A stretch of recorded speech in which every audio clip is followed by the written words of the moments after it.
A ideia de implantar o voto impresso no Brasil está sendo defendida veementemente pelo presidente Jair Bolsonaro. O assunto gera debates em todo o país. Segundo o presidente, caso o voto impresso não seja aprovado no Senado e sancionado por ele, a legitimidade das eleições do Brasil ficariam comprometidas, opinião que é contestada por especialistas. O advogado explica que, caso essa PEC seja sancionada, existe um prazo para que ela entre em vigor, além dos equipamentos novos que precisariam ser adquiridos para a impressão das cédulas. Essa PEC ela deve ser aprovada com um ano de antecedência do processo eleitoral, que a gente chama do princípio da anualidade. Toda lei eleitoral ela tem que entrar em vigor um ano antes, né? Quer dizer, ela tem que ser aprovada para entrar em vigor um ano antes. E no caso, como as eleições acontecem em outubro, tem que ser aprovada até outubro para ter vigência para as eleições 2022. Acontece que nós sabemos que um processo de contratação de qualquer que seja um bem ou serviço, ele é preciso que seja feito através de licitação. E as urnas eletrônicas, elas são um bem que deverá ser licitado.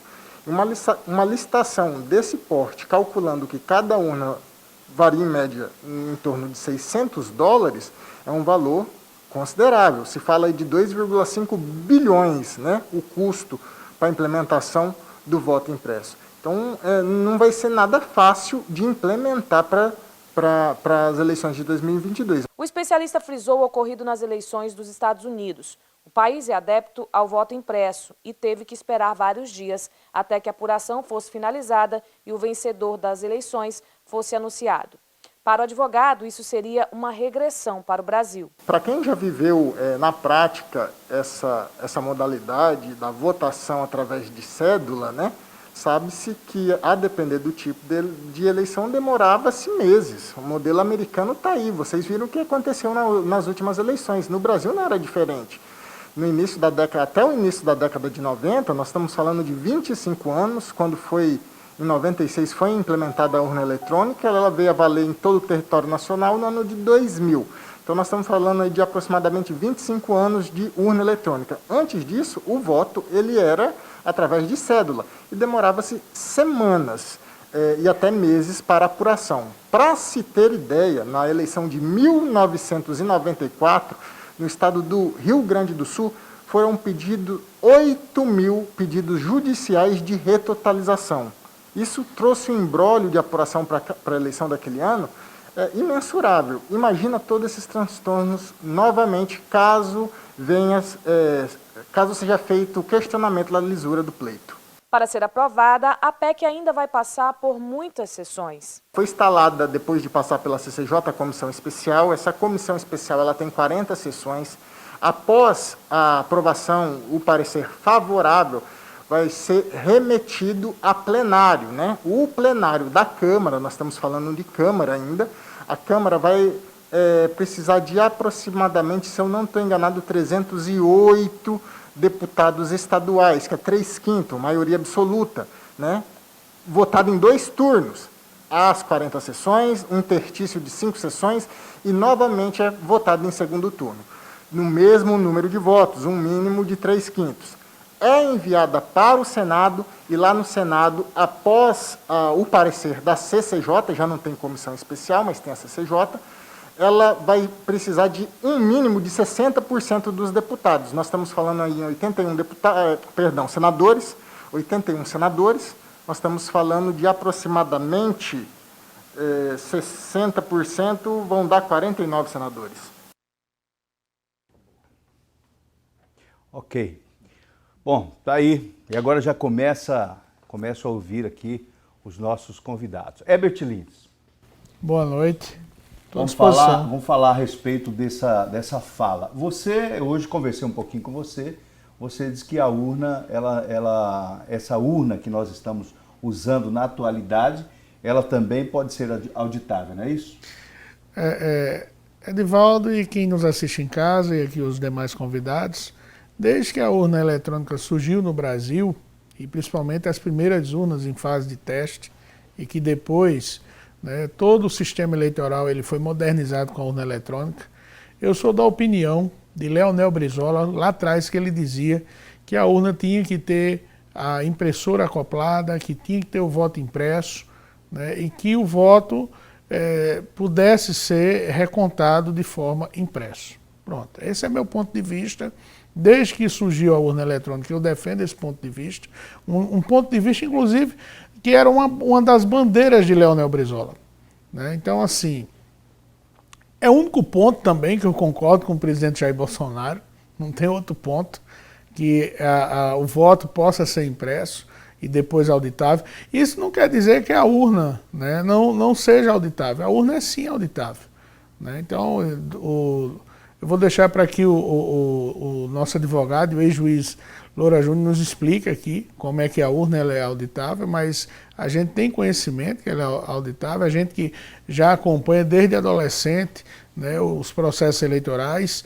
Eu que estudei a territorialidade do voto nas eleições municipais em Porto Velho no meu mestrado, na minha dissertação de mestrado, né, sei a importância do voto, das eleições. Então, também acho difícil, Zezinho e Edivaldo, a urna, né, com a impressora e com o voto impresso para as próximas eleições, o próprio técnico que estava aí falando, né, no recorte da fala dele, ele falando que tem que ter a licitação, e não é uma só urna, mas são milhares de urnas pelo Brasil afora. Tem que ter orçamento para modernizar as urnas, tem que ter orçamento, né?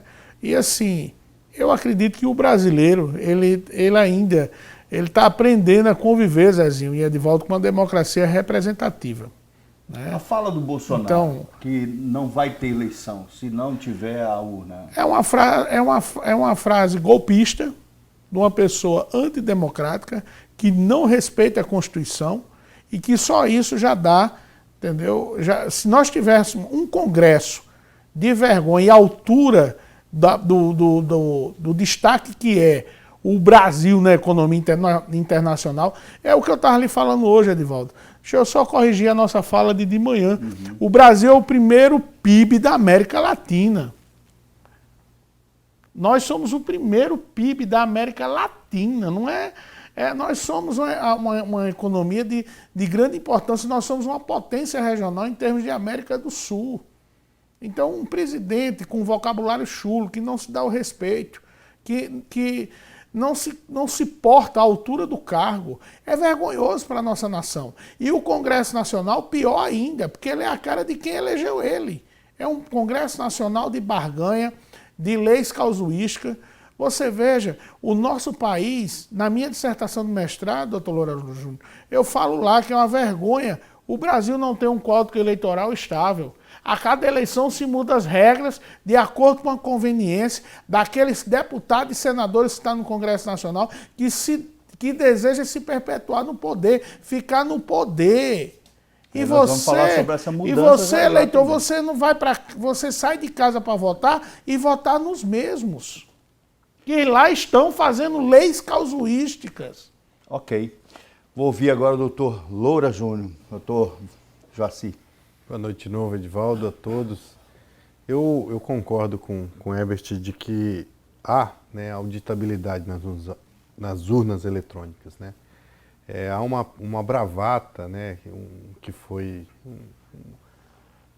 vamos dizer assim, um enredo que tem sido construído, e a gente se perceber bem, aqui eu falo sem qualquer questão ideológica ou de norte ou esquerda ou direita, enfim.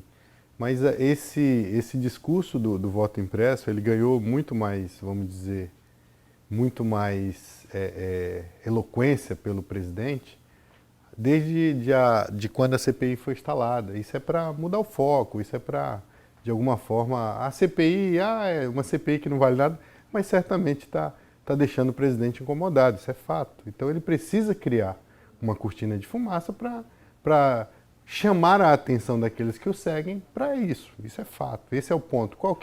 O que é o clássico dele todas as vezes que ele necessita chamar a atenção? O voto impresso, né? E aí dizer que a urna eletrônica não é auditável, nós não podemos concordar com isso. Como disse o Herbert Lins, ela é auditável por vários fatores, né? O teste público de segurança, a lacração do programa, o envio do programa para os TREs, né? O RDV, né, que é o registro do voto digital, que tem que ser pedido em 100 dias, e é importante dizer que o Bolsonaro disse que houve fraude, e não só o Bolsonaro, todos os partidos de coalizão da época das eleições poderiam ter pedido ao TSE a comprovação dessa eventual fraude em 100 dias. Ninguém pediu. É muito fácil eu estar alegando que houve uma fraude, que houve uma inobservância à lei, e eu só alegar, né? A prova incumbe a quem alega. E não adianta vir agora falar, mas se você percebe que a eleição de 2014, ou se teve fraude na eleição dele, ou se teve fraude na eleição de 2014, que inclusive o PSDB pediu auditoria do TSE. O TSE, de fato, ele próprio TSE não faz auditoria. Ele deixa que os programas, os softwares, os códigos-fontes fiquem à disposição, o RDV, dos partidos políticos que pedirem, que foi o caso do PSDB em 2014. Quando pediu, foi feita auditoria e a própria auditoria do PSDB falou, eu não consegui encontrar nenhuma fraude. Realmente, a Dilma ganhou a eleição. Só uma parte, doutora. Inclusive, o candidato a vice-presidente da República, na chapa do Aécio Neves, Luiz Nunes, reconheceu que não houve fraude. O próprio Fernando Henrique reconheceu que as 2 eleições dele não houve fraude. Tudo bem que ele ganhou, né, a reeleição, ganhou no primeiro turno, mas ele disse que nunca houve indícios, né, que levasse à comprovação de fraude da urna eletrônica. Agora, sim, eu desejaria muito que o voto fosse impresso, entendeu? Até por uma questão de lisura, de aumentar a lisura e a transparência do processo eleitoral.